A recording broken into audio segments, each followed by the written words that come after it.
You're watching the Small Business Showcase, brought to you by Sasfin Suits and Sneakers. Hello everyone, Mark Sham here with another edition of the Small Business Showcase. So in today's episode, I want to introduce you to Kimlynn Temple from a company called Tipped. I have to say that properly. So, Tip does something amazing in that when you don't have cash on you and you want to tip someone, they're solving this digitally by giving people the ability to receive cash virtually and digitally. And I love the heart space that she's come at this with in trying to solve a big problem, especially during lockdown and COVID times. Really, my heart resonates with people who are trying to solve big problems. So please enjoy this next episode with Kimlynn Temple from Tipped. The value that I strive to add is just really to help. You know, we started this whole thing with just wanting to help, wanting to make a difference, and I think bring hope more than anything else. You know, particularly after this last year that we've had and the impact that it's had on people's lives. I think just bringing hope, just uplifting people is something that I really want to do and make that difference through that. I watched a sermon recently where the pastor referred or defined hope as positive imagination. And I loved that so much, and it really resonated with me. And I think if we can live with that positive imagination, which is something I strive to do or challenge myself to do, we can imagine things as to how they could be or how they should be, as opposed to accepting them for just what they are.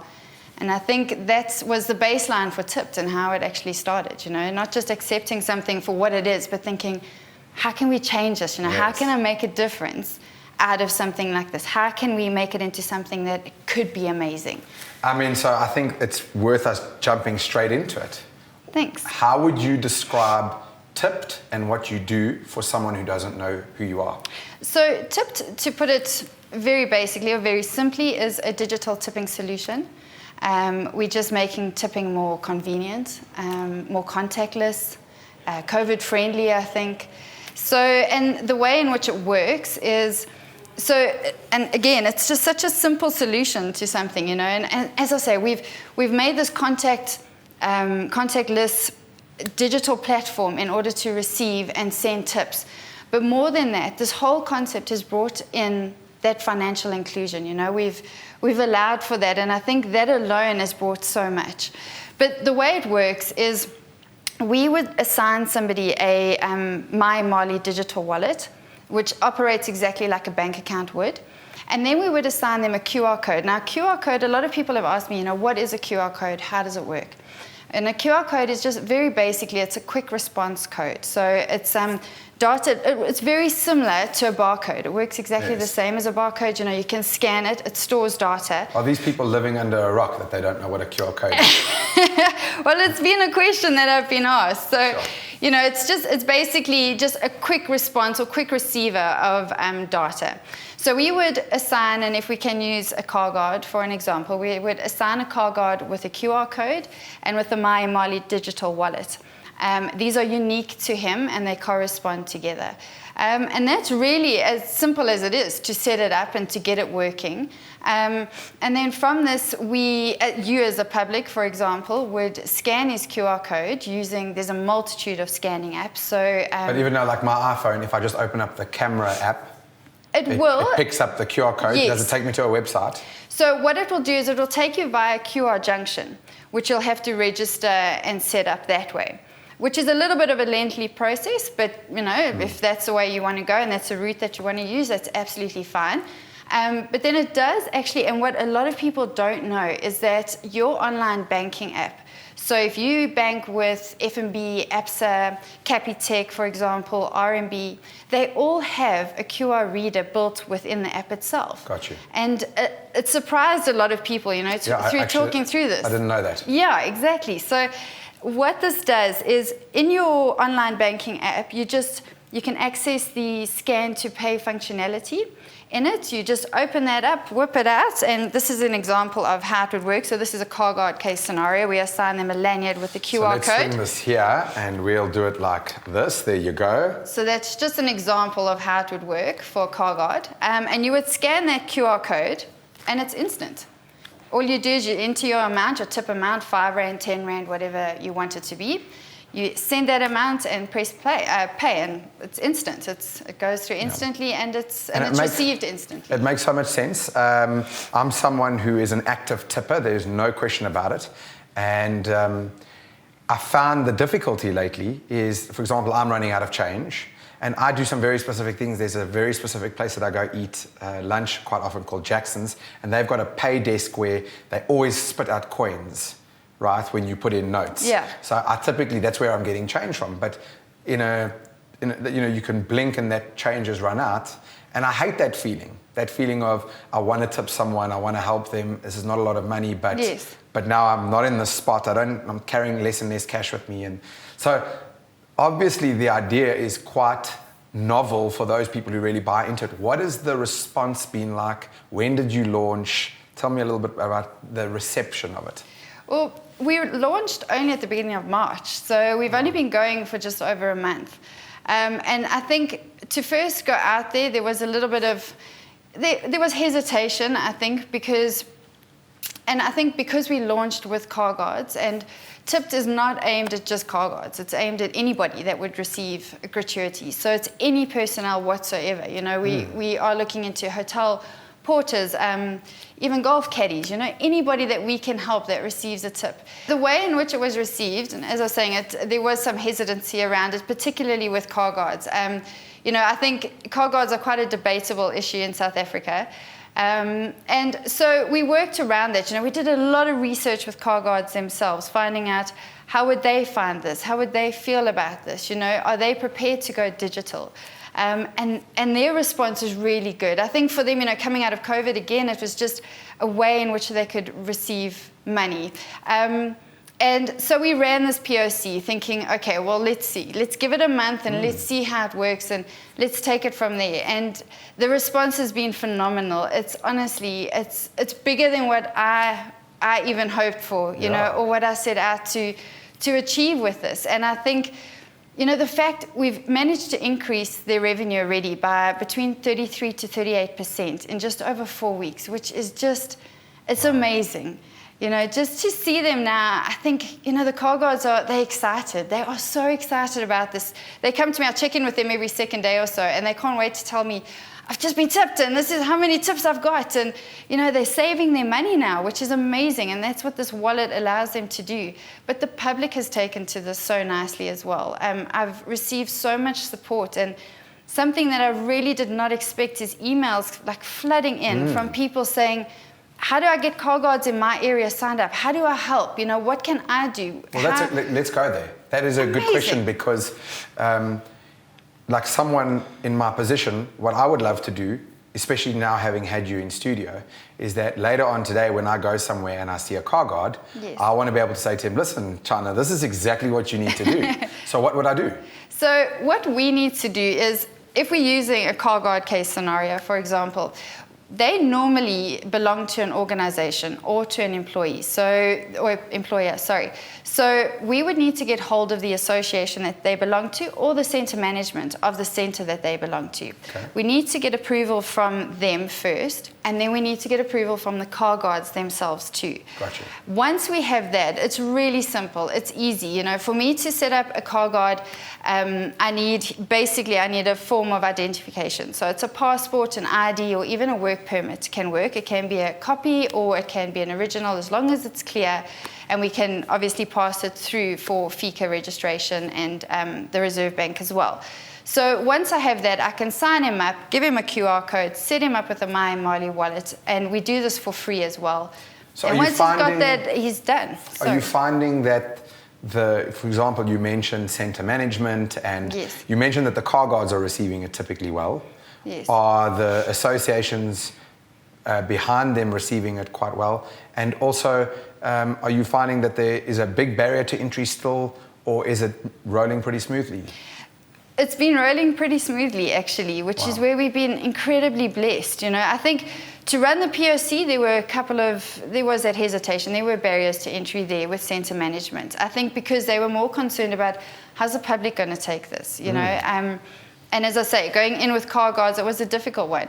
But now, since we've sort of shown that this is benefiting people and people like it, the public are enjoying it. And the car guards, that's our main aim. The car guards are making money out of this. Yes. They're benefiting, you know, and if they are making a better living, that's what we want. And I think that's what everybody wants. Yeah. You know, so I think from there, we've been incredibly blessed with the press and the media, yourself included, you know.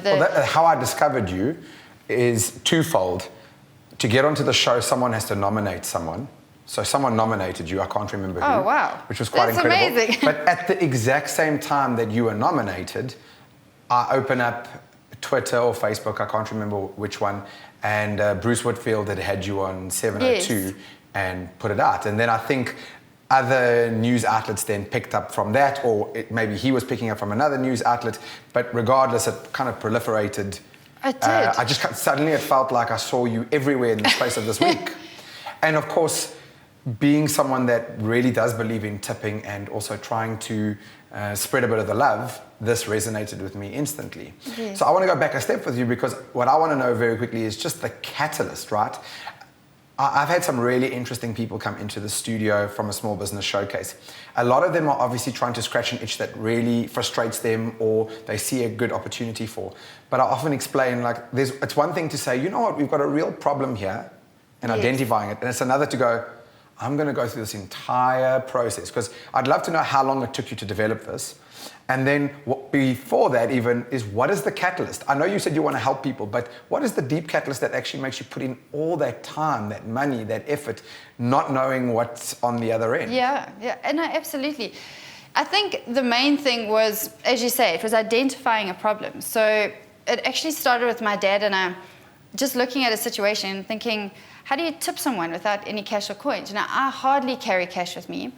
If I do, I spend it, and I actually can't even tell you what I've spent it on. It goes within a second. So, you know, not having that, and then thinking, but I really want to tip somebody. You know, they've helped me, and they've tried really hard. Now, how do I give back? You know, and as I say, whether it's even just a porter helping me with bags or something like that, how do I just show my appreciation? And so, here is a problem. How do I fix it? And I think that was the biggest thing, is just identifying there's a problem and then kind of thinking, all right, now what do we do? How do we solve this and how do we fix it? Have you ever built an app before? No. Although I do have a background in programming and development, Okay. and recently I've studied UX design. So no, not that I have much background in that, and I have absolutely no background in finance or banking, but I'm learning very quickly. I can imagine. So, which has been good for me, you know. I think it's good to learn at any age. So, I think that was a practical side of why, and you know, why we started this. Is just kind of going, there's a problem. How do we fix this? And then the other side was more the emotional side. I think, you know, thinking of these guys through lockdown and through that hard lockdown, and just thinking, how is this impacting them? You know, there's so many service personnel that rely so heavily on the public to earn an income and to earn a living. And now the public aren't around because of hard lockdown. So how do we help that? You know, how is this impacting them? What are they doing? And I think it was that kind of switched it into another gear for me and made me think, because we had been working on this for quite a while, pre-COVID, you know, it's an idea we had been throwing around, and we had been thinking about how can we solve this? What solutions can we come up with? And then that just turned it up immensely. So you know, what was we the just process like? How long did it take you all in all, from when you were like, okay, I'm going to do this, to rolling out in March? Oh gosh, about 2 years. Oh, wow. Yeah, it's taken us about 2 years, and I think for me as well, just my own personal journey, and just being on the other side of things, I had to bartend for a while in the UK after 9/11, and it was just financially, it was hard, you know, and it was a struggle. And I remember the days that I got tipped, and to me, it didn't matter what I got tipped, but when I did receive a tip, it made such a difference to me. It made a difference to my day, in that, you know, I could either get a bus trip home as opposed to walking home in the rain, or I could actually buy groceries. And I think now looking back, it was such a blessing, because it kind of gave me the insight. Yes. And it made me see that a tip, no matter how big or small, can change somebody's day completely. And Absolutely. I think that combined with the practical side, combined with feeling that urge to, I need to do something now, we need to change things now, just really spurred it on. Yeah, and it's so funny, what I have seen from people, especially when you least expect it, is that people actually do want to help if you make it easy for them to do so. If you give them a route to it, you'd be surprised as to how many people want to help. Absolutely. And so I think that in this case, I don't want to say all you're doing is, but in this case, what you're doing is you're making it easier for, say, someone like me to go, well, I'm going to get caught many times without cash. Yes. Now I've got an opportunity to still help or get involved or tip, as you say. And to your point, like you're saying, it's not just for car guards. It's anybody who's in the service personnel setup as you used. Okay, so what I want to do is maybe just give you one last opportunity to share something about tip that maybe I didn't bring out. When someone's interviewing you, oftentimes there's other stuff you want to get out, but you're not prompted. So for a second, if on the back that I haven't prompted you, what have I missed in asking you, or what is it that people need to know? I think a lot of questions that I've had so far since launching this is just, again, how do we help? How do we go out there? How do we spread this? Because we want to take this across South Africa. We want to impact as many lives as we can. If we can increase your salary, we want to do that. This is what we're trying to do. And so I think the biggest thing, and as I say, the most frequent question that I'm getting at the moment is, how can we help? And so what I've done is I've put up a little flyer on our website that just basically explains this is what Tipped is, this is how you can go about getting in touch with us. And really it's just, if people can hand that out, a lot of people have asked, we'll do the marketing for you on the ground, just give us some direction. And I think that would be amazing, just help us get in touch with car guards or informal traders or anyone that you think could benefit from this, that we can help. Let us know and let us help you. Sign them up or just lead them our way and we'll do it. We'll sign them up. Yeah, totally. Okay, so right over there is your close-up camera. And what I want to do is leave you with an opportunity to create some kind of call to action if it's different from that, or just leave people with a parting thought that you think is really important. Over to you. I think that if we can make a difference, as I say, and no matter how big or small, that small tip that you give somebody can change somebody's day. And that's what we want to do. We want to make that difference. We want to bring that hope back into people's lives. And so, as I say, if there is that opportunity where you want to contact me or that person that could benefit from something like this, to please give me a shout. You're welcome to email me. My email address is info@tipped.biz. Pop me an email and I'll get back to you. I just want to take this opportunity to give a big love to Sasfin for helping us put the Small Business Showcase together. Literally, without them, none of this would be possible. So here's what I'd like from you. Number one, please support these small businesses. A really easy way to do this is just to like and share this video so that more people can see this. And if you have a small business that you'd like to nominate because you've dealt with them and you love it, please let us know. Get in touch. Chat to you soon.